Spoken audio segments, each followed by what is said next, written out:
the Opposition. Well, we now know why the U.S. president wanted this prime minister in power so badly. A weak leader whose high taxes and anti-development laws are sending billions of dollars and thousands of jobs out of this country. 86,000 jobs lost. And yesterday, the prime minister promised the president that he would increase Canadian investment in the U.S. by $1 trillion if he gets the agreement that he expects to get.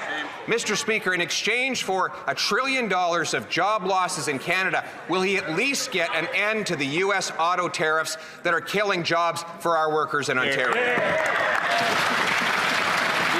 Right Honourable Prime Minister.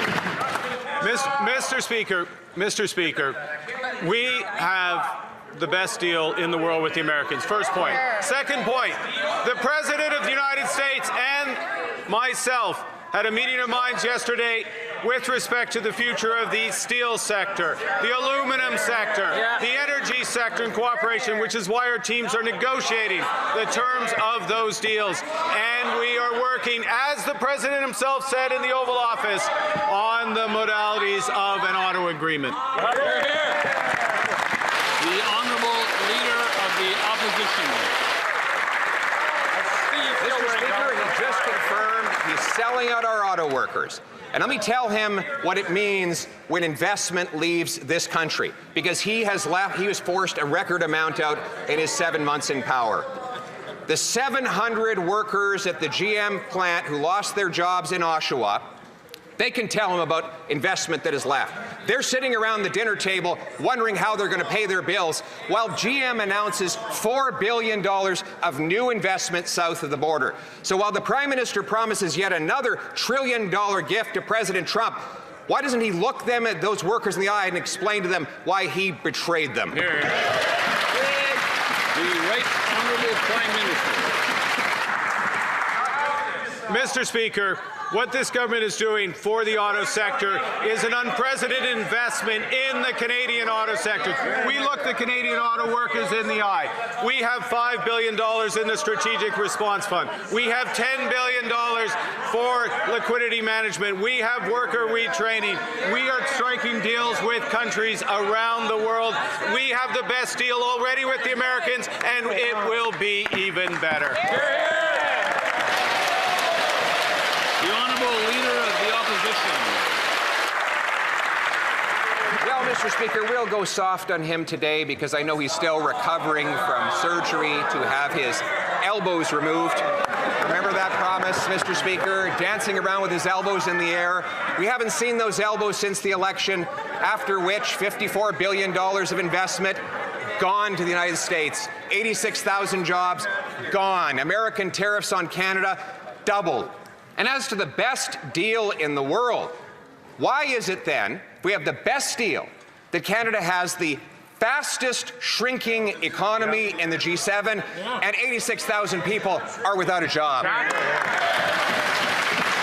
Right Honourable Prime Minister. Okay. All right. Mr. Speaker, there are three things that are true. First is, I realized long before the Leader of the Opposition, long before the last election, you remember the last election? Long before the last election, that our relationship with the United States would never again be what it was. Secondly, thing that is true is we have the best deal with the Americans. And the third thing that's true is we will get an even better deal because we... The Honourable Leader of the Opposition. Canadians do remember the last election where that Prime Minister promised to put elbows up. It was not a promise, it was the promise that he ran on. Now those elbows have come down, the American tariffs have doubled, we have by far the weakest economy in the G7, 86,000 people have lost their jobs, and the Prime Minister went pathetically to the White House to offer a $1 trillion gift, bowing before the President in weakness. $1 trillion, Mr. Speaker.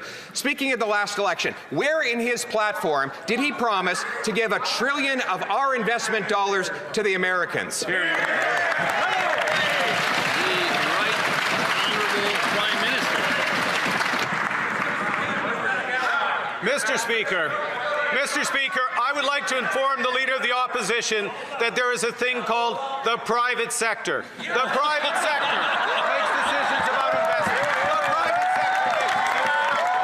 The private sector, with the best deal in the world, will invest in this country, and we will build Canada strong.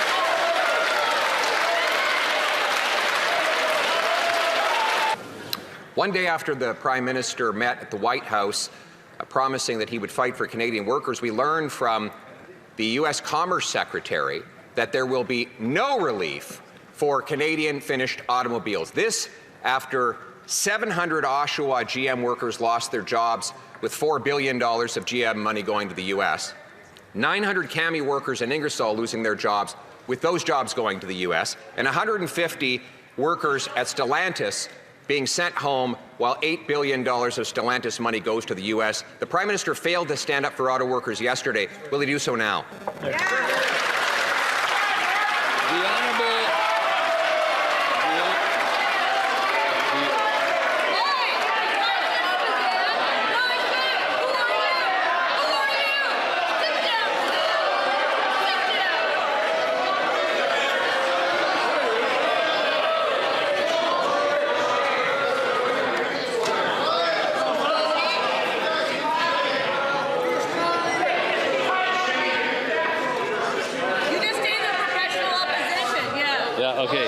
the Honourable Minister of Foreign Affairs. Watch your pressure. He's the Prime Minister. You can call him. Mr. Speaker, I am pleased to report that the Prime Minister and the President had a very productive discussion yesterday on steel, on aluminum, on energy for the benefit of the Canadian economy, and on auto. I remind my colleague of the President's words. We want Canada to do well making cars, so we will get there. Mr. Speaker, I encourage the Leader of the Opposition to take a look at even Ford Canada in my riding of Oakville and to realize that on this side of the House we are building. The Honourable Leader of the Opposition. Mr. Speaker, yesterday the Prime Minister refused to stand up for our auto workers, and today he refuses to stand up for our auto workers. How can he sit right there while the U.S. Commerce Secretary just came out and said the 25% tariffs will stay in place?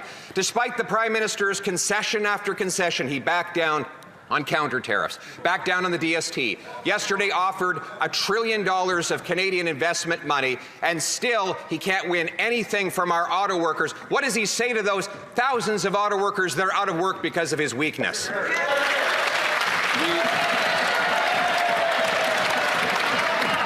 The Right Honourable Prime Minister.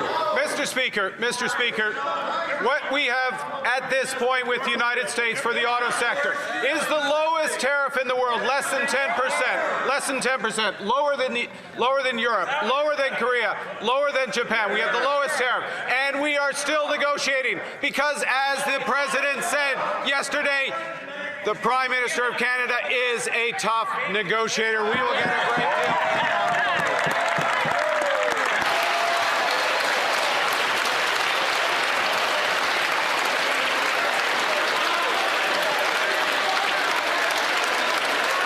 The Honourable Leader of the Opposition. Here we go. Mr. Speaker, give me $1 trillion and even I will say something nice about this guy.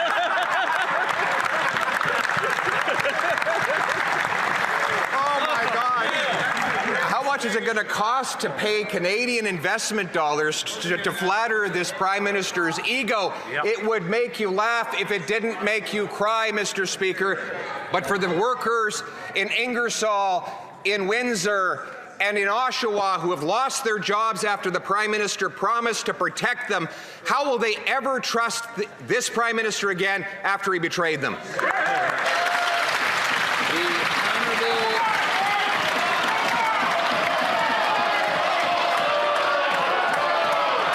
The Honourable Minister of Foreign Affairs. Just a moment.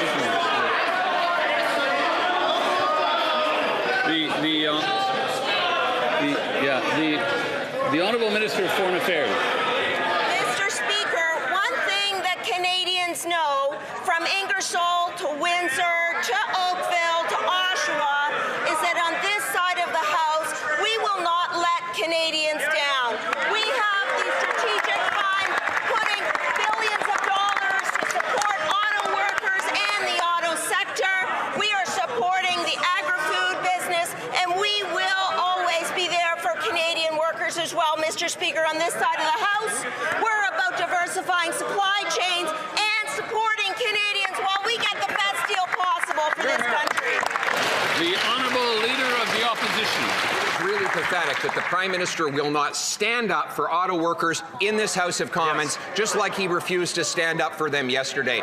We have thousands of auto workers who have lost their jobs since this Prime Minister promised to protect them. These families are sitting around their tables wondering what is going to happen to them. They are among the 86,000 Canadians who've lost their jobs, leading to the second highest unemployment of any country in the G7. We have record lineups at food banks, and this Prime Minister is giving away $1 trillion investment dollars to the U.S. while people here can't even pay their bills. Why won't he stand up now?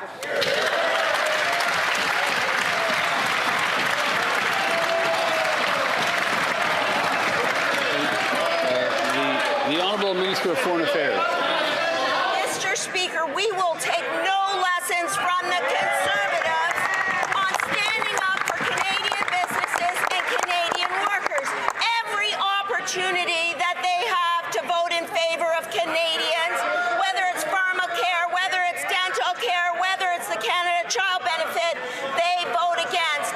And on this side of the House, whether it's the auto sector, whether it's energy, whether it's steel, whether it's aluminum, we will get the best deal for this country, and we will always be there for Canadians, Mr. Speaker. The Honourable Leader of the Opposition.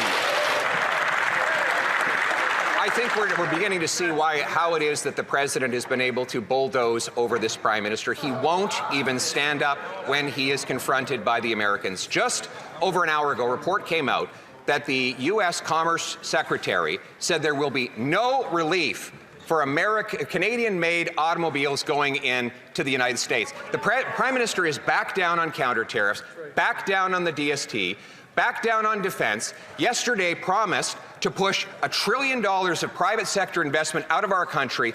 How is he going to look those Canadian auto workers in the eye and tell them how he got nothing for them in return?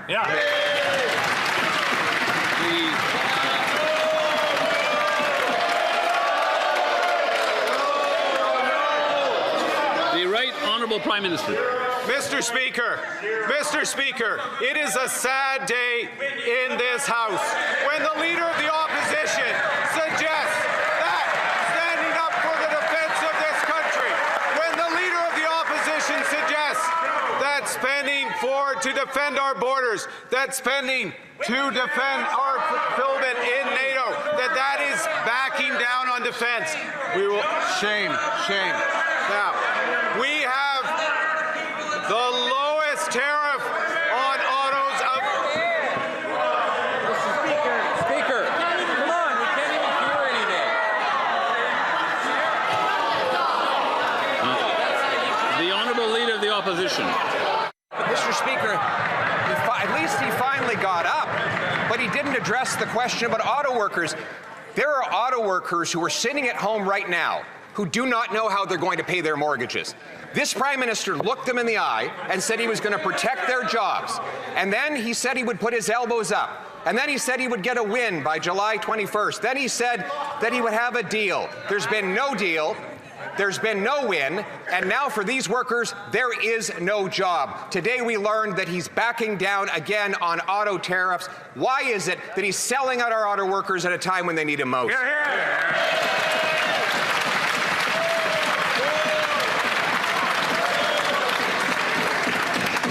Right Honourable Prime Minister. Mr. Speaker, we... Come on, Mr. Speaker, listen to this. Japan, the European Union, the United Kingdom, every other country in the world is paying a higher tariff than Canada has gotten on automobiles. And we are not done. That is why we have not signed an accord on autos. That is why we are fighting hard for our auto workers. And I put the president on notice yesterday about the consequences of not having that accord.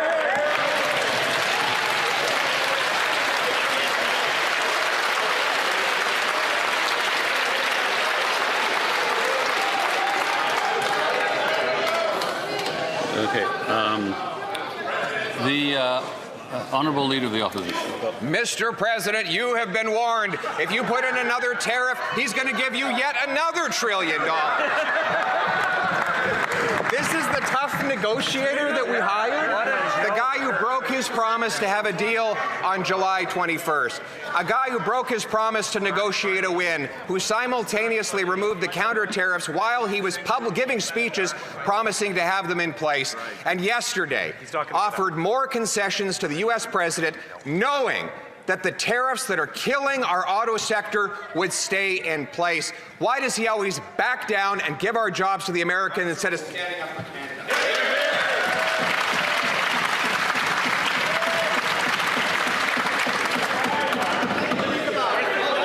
Okay, I just want to make sure we're ready before we go to the...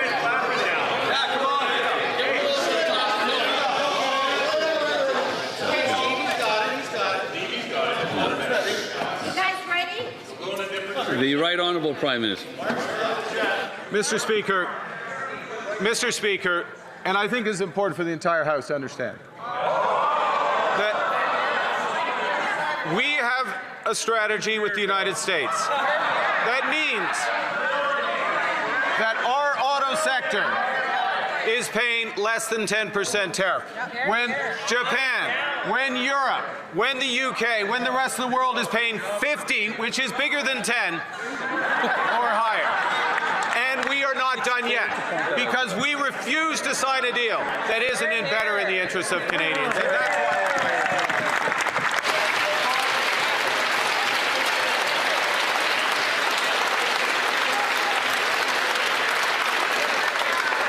the Honourable Leader of the Opposition. Speaker, he is already signing a deal that makes us worse off because he makes concession after concession after concession while getting nothing in return. Yesterday, he announced that his policies will drive $1 trillion of private sector money out of our country as part of the agreement that he is going to sign with the United States. That means factories and plants closing in Canada. Most of all in our auto sector, which is on the verge of being wiped out after he promised to save it. So can he tell me, did he demand the president lift all tariffs on Canadian autos, yes or no?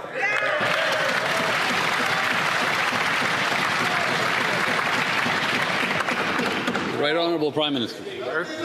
Mr. Speaker, our agreement yesterday, the President and myself, is to focus now on steel, on aluminum, on energy, the building blocks of our broader competitiveness, including our auto sector. Those negotiations on autos continue from a position that is the strongest in the world. 10 is less than 15, which is less than 25, which is less than 50.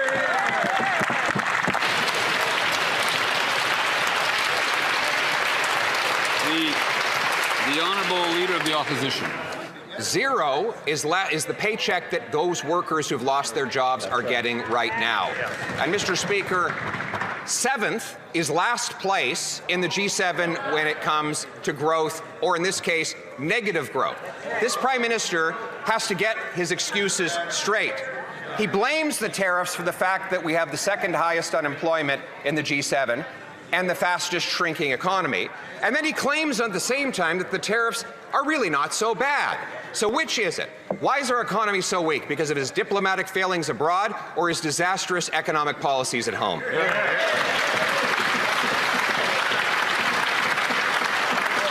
The Right Honourable Prime Minister.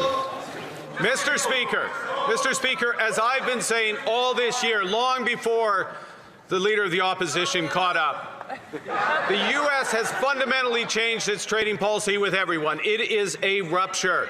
In that environment, Canada has the best deal. But what we are doing is controlling what we can control, which is building Canada strong. November 4th, that side of the House is going to have a chance of whether they're going to build alongside Canadians a generational investment in an ambitious future for our